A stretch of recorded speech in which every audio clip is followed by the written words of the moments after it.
Greetings and welcome to our series of weekly devotionals. This week we're taking a look at Paul's letter to the Romans, selected verses in chapter 14. And in this chapter, Paul writes, "Welcome those who are weak in faith." And later on he says, and they will be upstanding before the Lord. He speaks of welcoming others, and the theme of welcome and hospitality is a theme that is prevalent in this passage. Scholars suggest that these verses speak primarily about the notion of hospitality, and I would think that welcome and hospitality is something that most churches believe that they practice. We're welcoming. We welcome all, no matter what. We're friendly. We're nice to folks. But I think sometimes churches don't always widen their welcome. We welcome those who are sort of like us.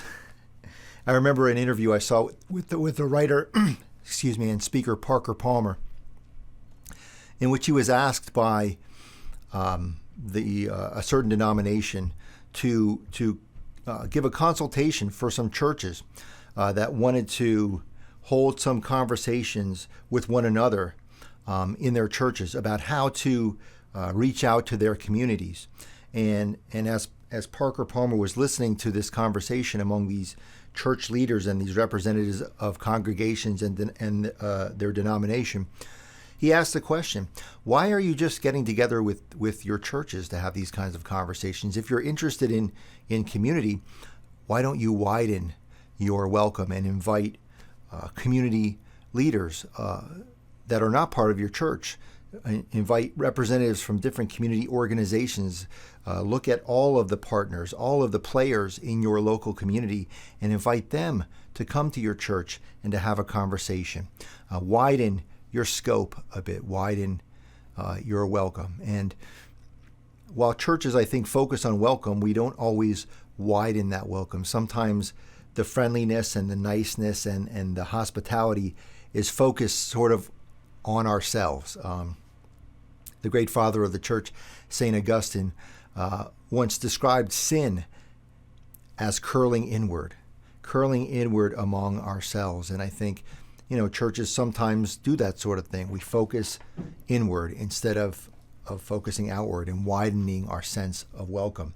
I remember the workshop we went to a couple of years ago, Vitality Days workshop, with Michael Piazza, Pastor Michael Piazza, and one of the things he repeated over and over again was this question of churches: do we look at ourselves as a guest or as a host? And if you're a host, you're preparing food. You're not preparing food that you like. You're thinking about what your guests are going to like, and that's the food you're going to prepare. If you're thinking about entertainment, what are your guests going to be entertained by? What are their likes and dislikes? When you think of comfort, you think, what will make my guests most comfortable? And so as a host, you're willing to sacrifice your own wants, needs, desires, likes to care for your guests. And your guests are more important than anything else. And, I think in the church, that's the mentality that Michael Piazza was talking about and that we so often ignore. We think of ourselves in the church as guests. And if we want to truly widen the welcome and truly be hospitable, the kind of hospitality that the Apostle Paul is writing about, I think we have to think of ourselves as hosts and to widen our welcome, to be comfortable not just with people like us coming through the door, but to be comfortable with people that we would have never dreamed or envisioned coming through our doors, to be pleased that people that are not like us, or maybe we don't even, maybe that make us a little bit uncomfortable even, come through our doors, and we're a good host to those guests. That's the kind of hospitality, I think, that the Apostle Paul writes about and that we as churches are supposed to live into. May we strive to do so. Amen.